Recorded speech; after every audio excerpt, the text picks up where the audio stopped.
I had to stop my boyfriend from proposing at our best friend's wedding after I shut down his idea a few weeks before, and now he's completely shut down on me and is acting like I don't want a wedding of our own someday.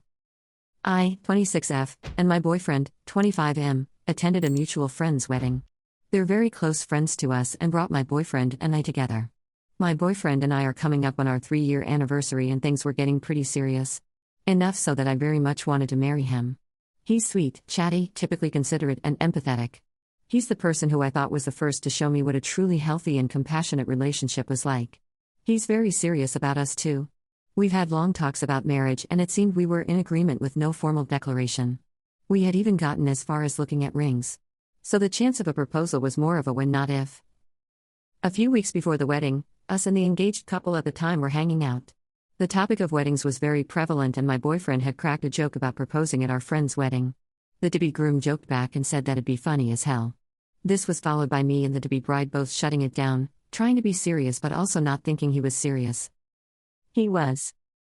During the reception, everyone had made their speeches and people were getting their food.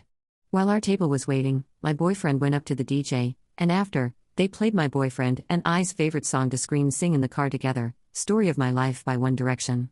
I look at him, smiling, and he's looking around. All of a sudden he grabs a fork, stands up and begins clanging on a glass. Immediately the whole dining room looks over. I stand up and whisper the words not right now. His face drops and he yells a mix of I'm sorry, I was just joking. After he sat back down I verbatim said let them have their moment, let's make this our own. He wouldn't even look at me. When it was time to get our food he immediately goes toward the exit. I follow and try to catch up to him but couldn't find him. I text him twice and call him a couple times, but got no answer, so I went back to the reception. After not hearing from him for about an hour and a half or so, he returns, sits down, and doesn't even look at me. The rest of the night was terrible. He looked like his dog just died and I'm trying to make the best out of the night, but felt like I was just in his shadow. I was prepping for a breakdown or maybe a fight in the car, but the only thing he said was I don't want to talk about it right now. And the drive was just quiet and awkward. He sent me a long text about how hard it was to get the ring, how he felt rejected by his closest person, and that I embarrassed him. I tried to explain that it's not that I didn't want to marry him. It was our best friend's wedding, and they deserved their moment. That we should create our own and not piggyback off theirs. He got offended and said that if I wanted to marry him, I wouldn't have stopped his proposal in front of everybody. This situation perplexes me. I've never seen the appeal of proposing at someone else's wedding and tried to handle the situation in a way that I felt was calm and chill. But he's very adamant that I ruined the proposal, made him look like a jerk, and thus I'm the jerk. Am I missing something? Should I admit I was wrong and have just let his proposal go at our friend's wedding? Commenter: no, you did the right thing, but I think he feels hurt because he was really excited and ready, but that was not the right time and place. They deserve to have their reception focus on themselves. They spend the money and TBH it was their once-in-a-lifetime event. To be interrupted by someone's proposal would be tacky. I would talk to him though, even though his heart was in the right place, the context was wrong. Commenter 2: I don't think you're the jerk. You wanted to be empathetic to your friends, but I think he's just feeling a bit dejected at the moment. It's not your fault. I mean, you even tried to say before how much you wouldn't have wanted that sort of proposal. ATP, I say you just give yourself both some space. Not for too long though. I would wait a bit for him to come around. If he doesn't, I'd just ask if any of it is really worth the fight. Oop, tie for this. I'm itching to try and call again just to check on him, but you're right. Space here is probably needed. Update. I responded to a few comments, but before proceeding with our convo, I read almost every comment hoping to gain new perspectives and see the situation I presented from a different light. After I got home from the wedding, my boyfriend and I texted back and forth. After he went to bed, I made my Reddit post because I absolutely felt like an asshole. I was second-guessing everything and thought the night would have gone better if I had just let him do his thing. After seeing the responses to my post, I'm more solidified in that I made the right decision. Yes, the night was ruined, but I'd be more comfortable with my life moving forward. I gave my boyfriend and myself a day to think about this and come back with clearer heads. That was yesterday. I took a lot of people's advice and tried to reflect on if this behavior was a grand showing of any smaller reaction. The stonewalling isn't super new. In fights at the start of our relationship, he would get quiet and make a small showing of secluding himself. I'd counter this by giving my boyfriend his space and telling him that moving forward, to just say he didn't have the words to talk about it, and we can reconvene when we're ready to talk. This worked for us. It gave him time to choose his words. We'd have a good discussion of what went wrong and how we could fix it moving forward. I didn't think that he was overtly trying to make me feel worse by the silent treatment back then. However, ignoring me for the rest of our time at the wedding hurt so much. Not even saying, "I just need space right now," and rejecting to hold my hand by pulling away felt like he was pseudo-counter rejecting me. This was a first. I felt like he was trying to make me feel worse through his lack of communication. That's all I noticed. I've had a partner be verbally abusive to me before and another who wasn't willing to talk about things they did wrong, refusing to take any blame. My boyfriend hasn't done any of that. I'm not saying I recognize all patterns of abuse, but I'd say I'm versed in a few. There's also been no real history of me catering to him constantly as others were asking. If either person had strong feelings one way or another in different scenarios, we'd often be fine with that person getting their way. Otherwise, if we both didn't care all that much, he loves to use a wheel-spinning website to make decisions and I think it's cute. We met earlier today. He came over and we sat in my living room. He broke down. He vehemently apologized and said he felt like an asshole. He said he had been reflecting all of yesterday and talking to his dad about the situation. His dad got mad at him and talked him off his ego crash. His words, not mine.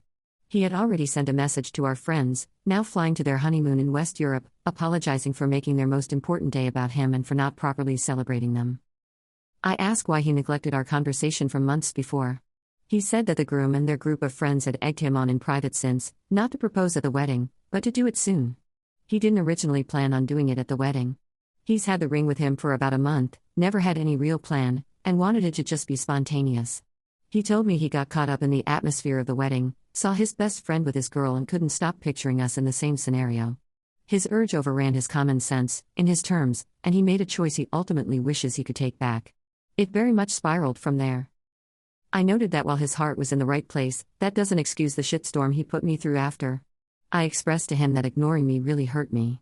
That him saying my rejection to his proposal was the reason for his embarrassment and shutdown was unfair, especially since we had already established for him not to do that.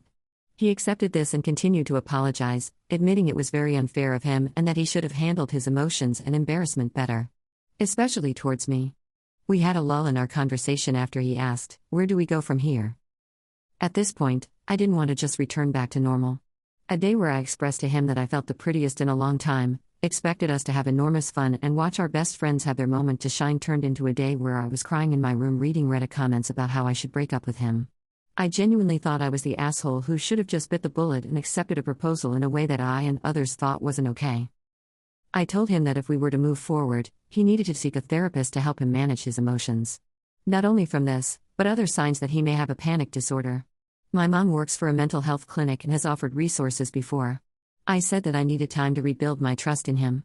He understood and is going to seek mental health resources through my mom's clinic. Until then, we'll be on a week or so break with an open channel of communication.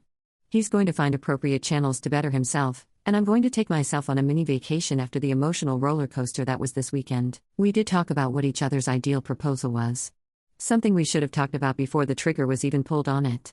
I said that I didn't care for anything fancy. I just prefer it not to be public.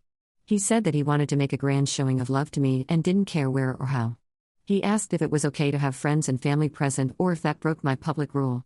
I said that was fine and was happy with a communicative compromise. I also stated that I didn't want to be proposed to for a while so that we could let this situation rest and figure ourselves out from here. He accepted this. Something I thought was really sweet that I wanted to mention was that before he left, he said, "I do think I owe you some dancing." And so we slow danced in my living room for about a half hour until he left. A small and romantic action, prop to earn brownie points, but the conversation did reassure me that he's willing to try and be better. He recognized he was in the wrong and that a joyful day was robbed by pride and not rejection. This was about as ideal of an outcome as I'd hoped. Thank you all for taking time out of your days to reply and bring me back to earth.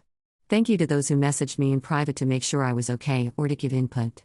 While the future is still obscure, it's a little clearer than it was a couple days ago.